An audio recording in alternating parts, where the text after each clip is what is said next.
amar putusan mengadili dalam provisi menolak permohonan provisi para pemohon.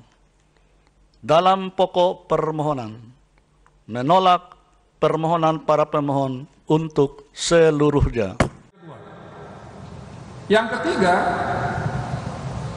memang ada diskusi, perlu nggak kita melaporkan ke polisi, ke penegak hukum. Nah, kami di Mahkamah Konstitusi memilih sikap tidak akan melangkah sejauh itu. Biarlah polisi yang bekerja, karena toh kami dengar dari beberapa media sudah ada juga laporan terkait dengan itu. Jadi kalau suatu waktu kami diperlukan Mahkamah Konstitusi, kami akan bersikap kooperatif terhadap itu, dan kita berharap kalau ini dianggap serius oleh polisi laporan itu, dan itu ditangani sesuai dengan prinsip-prinsip. Dalam konteks demikian, tidak ada alasan bagi aparat kepolisian untuk tidak menindaklanjuti laporan kasus Denny Indrayana secara hukum agar menimbulkan efek jera sehingga tidak gampang menyebarkan berita hoax yang berpotensi menimbulkan kegaduhan.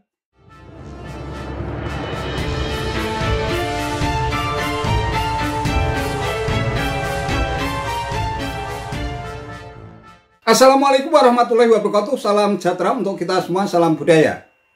Sahabat-sahabat tercinta sebangsa dan setanah air yang sangat saya hormati, akhirnya Mahkamah Konstitusi atau MK menolak permohonan uji materi pasal dalam Undang-Undang Nomor 7 Tahun 2017 tentang pemilu yang mengatur tentang sistem pemilu proporsional terbuka. Dengan putusan perkara nomor 114 garis miring PUU strip Romawi 20 garis miring 2022, maka pemilu tetap memakai sistem proporsional terbuka. Putusan MK ini jelas sangat berbeda dengan kabar bohong yang selama ini gencar digembar-gemborkan oleh Wakil Menteri Hukum dan HAM pada era SBY, Denny Indrayana, melalui akun media sosialnya. Dalam cuitan di akun Twitternya, Denny Indrayana menyatakan bahwa ia mendapatkan informasi penting bahwa MK akan memutuskan pemilu legislatif kembali ke sistem proporsional tertutup, kembali memilih tanda gambar partai saja.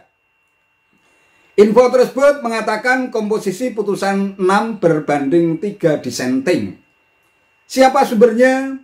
Denny bilang orang yang sangat saya percaya kredibilitasnya, yang pasti bukan hakim konstitusi. Maka kita kembali ke sistem Orde Baru, otoritarian dan koruptif. KPK dikuasai pimpinan cenderung bermasalah yang dihadiahi gratifikasi perpanjangan jabatan 1 tahun. Pada tweetan berikutnya, Denny bilang PK Kepala Staf Kepresidenan Muldoko atas Partai Demokrat diduga ditukar guling dengan kasus korupsi mafia peradilan di MA. Jika Demokrat berhasil dicopet, kata Denny, maka pencapresan Anies Baswedan hampir pasti gagal. Masihkah ada harapan? Yang pasti terus ikhtiar berjuang sambil menanti kemukjizatan.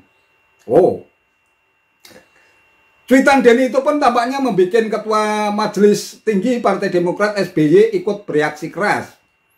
Melalui cuitan di akun Twitternya, SBY pun mengajukan pertanyaan ke MK. Pertanyaan pertama kepada MK, apakah ada kegentingan dan kedaruratan sehingga sistem pemilu diganti ketika proses pemilu sudah dimulai? Ingat, DCS atau daftar caleg sementara baru saja diserahkan kepada KPU. Pergantian sistem pemilu di tengah jalan bisa menimbulkan chaos politik. Berdasarkan penilaian atas fakta dan hukum sebagaimana diuraikan di atas, Mahkamah berkesimpulan: 1. Mahkamah berwenang mengadili permohonan akuo. 2. Para pemohon memiliki kedudukan hukum untuk mengajukan permohonan akuo. 3. Permohonan provisi tidak beralasan menurut hukum. 4. Pokok permohonan para pemohon tidak beralasan menurut hukum untuk seluruhnya. Berdasarkan Undang-Undang Dasar Negara Republik Indonesia tahun 1945 dan seterusnya, amar putusan mengadili dalam provisi menolak permohonan provisi para pemohon. Dalam pokok permohonan menolak permohonan para pemohon untuk seluruhnya.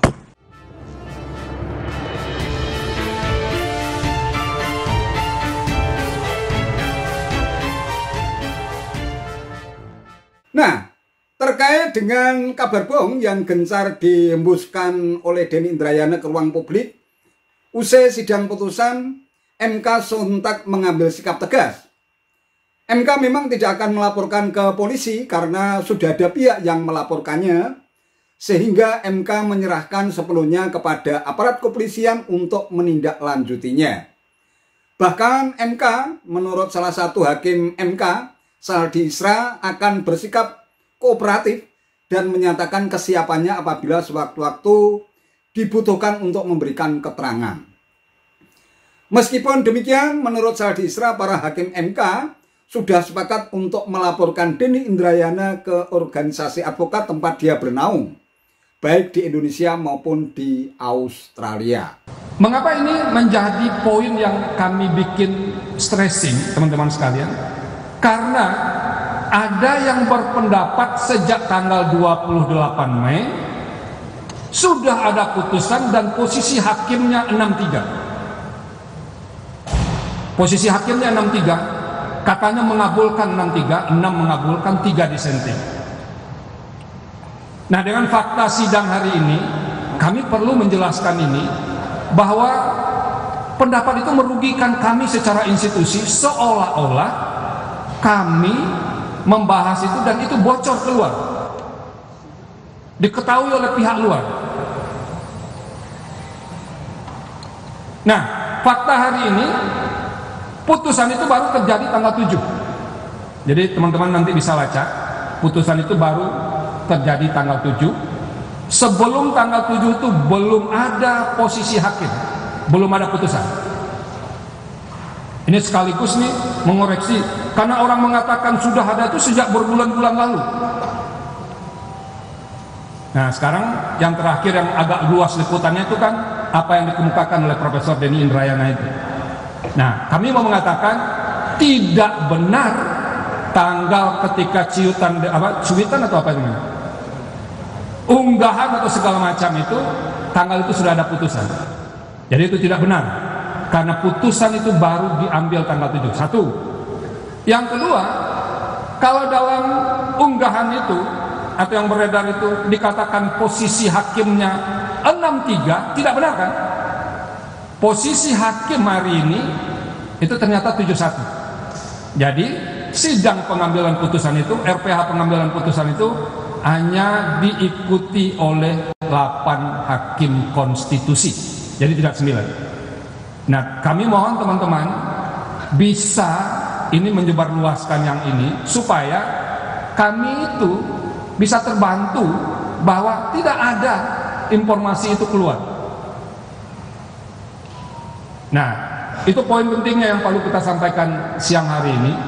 Dan teman-teman sekalian, kami di mahkamah sebetulnya sudah ada yang diantara kita yang berdiskusi, kenapa tidak direspon sejak awal resmi, meskipun Prof. Eni sudah memberikan rilis sebagai jubir, sudah memberikan rilis, Mas Fajar sudah menyampaikan juga bahwa belum ada putusan.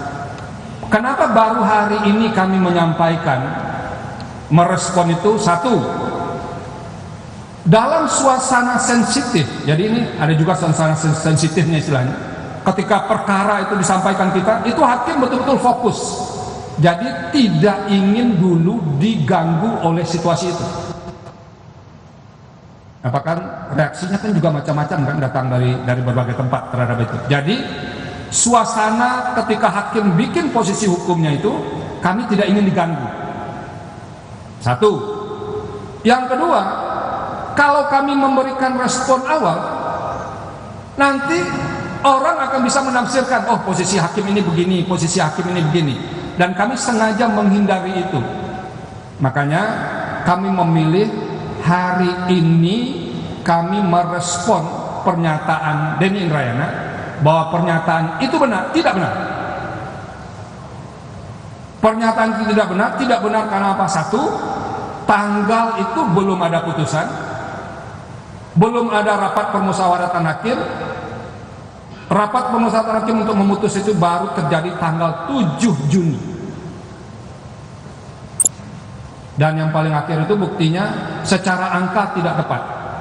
Dia mengatakan 63, posisinya itu menjadi 71. 71 itu menolak permohonan. Nah, itu kira-kira. Nah, teman-teman sekalian, kita mendiskusikan agak lebih intens juga. Apakah kita biarkan selesai dengan begini? Enggak. Nah, kami di rapat permusyawaratan hakim sudah mengambil sikap bersama bahwa kami Mahkamah Konstitusi, agar ini bisa jadi pembelajaran untuk kita semua, akan melaporkan Denny Indrayana ke organisasi advokat yang Denny Indrayana berada. Oke? Jadi itu sedang disiapkan, mungkin minggu depan akan disampaikan laporan, biar organisasi advokatnya yang menilai apakah yang dilakukan Denny Indrayana itu melanggar etik sebagai advokat atau tidak.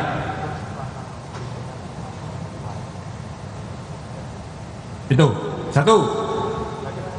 Yang kedua, kita juga sedang berpikir bersurat, karena dia juga terdaftar sebagai advokat di Australia. Ini sedang dipelajari bagaimana cara menyurati yang terkait dengan ini. Tapi nanti biar organisasi advokat yang menilai sikap itu. Itu yang kedua. Yang ketiga, memang ada diskusi, perlu nggak kita melaporkan ke polisi, ke penegak hukum. Nah, kami di Mahkamah Konstitusi memilih sikap tidak akan melangkah sejauh itu. Biarlah polisi yang bekerja, karena toh kami dengar dari beberapa media sudah ada juga laporan terkait dengan itu. Jadi kalau suatu waktu kami diperlukan Mahkamah Konstitusi, kami akan bersikap kooperatif terhadap itu. Dan kita berharap kalau ini dianggap serius oleh polisi, laporan itu, dan itu ditangani sesuai dengan prinsip-prinsip penegakan hukum.